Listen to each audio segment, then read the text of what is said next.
going on We there? got one going right now.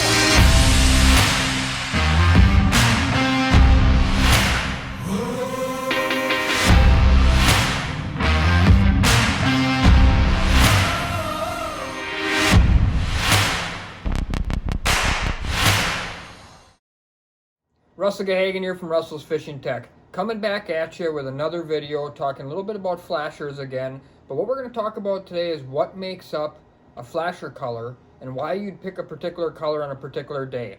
So there's really two components, I guess you could actually maybe even say three components that make up each flasher. Component number one would be the blade color.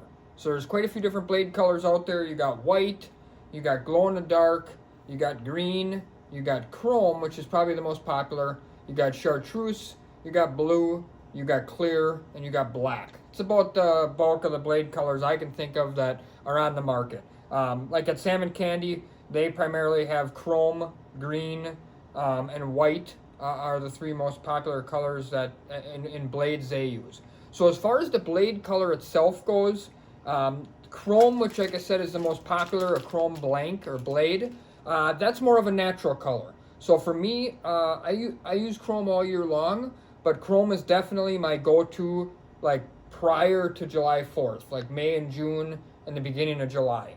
Then after July 4th, I really prefer white and green blades. And the reason is that every salmon, as it's going through its maturation process, the adult salmon become quite a bit more aggressive in that last month, month and a half of their life cycle there, or I should say month and a half before they head into the harbor.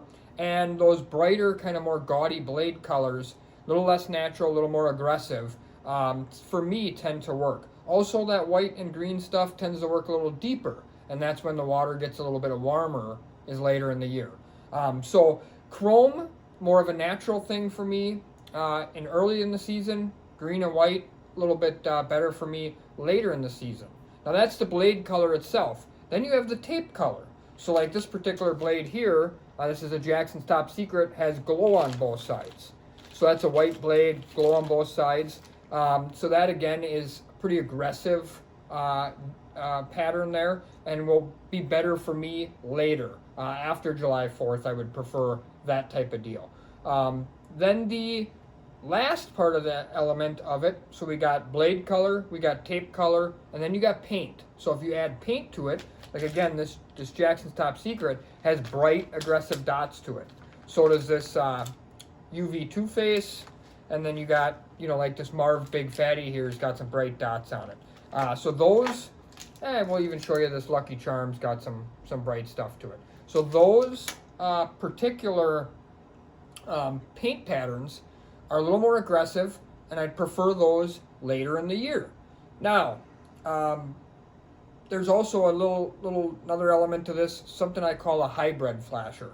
And what that is if you take either a more natural color like a chrome flasher or a more aggressive color like a white flasher, but then you mix it with the opposite tape or paint. And I'll give you a couple examples of that. So this UV Two Face is a prime example. So generally speaking, I mentioned I would like white later in the year after July 4th, but this has UV tape, which is really shiny, works really well in high sun, more natural. That bluish tint that it gives off is a little bit more natural, but then it's got the aggressive painted dots. So this is what I would call a hybrid flasher. I reference it in a lot of my seminars as a hybrid. This particular flasher will work pretty much throughout the entire year.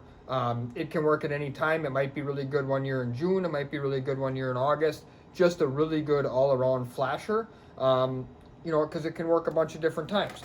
Here's another one called Russell's Valium. So here's a chrome flasher. Normally would be shiny, you know, early season type stuff. But what we've done is we've put glow tape on the front, and we've actually painted the back white and put glow tape on the back.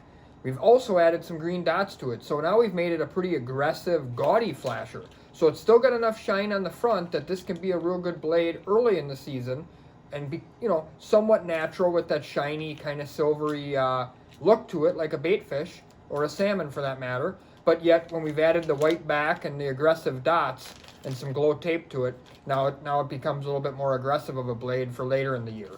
A prime example of a very natural early season flasher for me is this SGH. So you got a plain chrome black back, with a plain chrome front, blue ladder back, UV. Doesn't get much more natural than this. This is a prime example of a natural flasher. This flasher year in and year out will likely be better pre-July 4th, you know, May and June. I still run this blade later in the year and it can be good, especially if there's a lot of steelhead around. But when it comes to kings, this is a prior to July 4th type blade for me. So when you're thinking about picking flasher colors, a lot of people ask me, why would I pick a flasher color and when? That's sort of my rule of thumb. Before July 4th, it's almost 100% chrome flashers, lots of UV tape, things like chrome stud, chrome Mountain Dew stud, chrome blue stud, SGH, Davy's Dream, etc., etc. And then when we get after July 4th, then I start to get into more of the gaudy stuff, which is like this Lucky Charm UV, you know, Jackson's Top Secret, Marv's Big Fatty. And if you're looking to have a couple kind of hybrids that you can run in a whole bunch of scenarios, get into some of the like UV two-phase stuff on white, Russell's Valium, or there's quite a few more out there like I think Tom's Pig Pen would be another great example. So hopefully you enjoy this video. Hopefully you've been enjoying all the videos. We've been pumping them out almost one a day here since about the first of the year. So good luck fishing this year and hope you enjoyed the video. Thank you.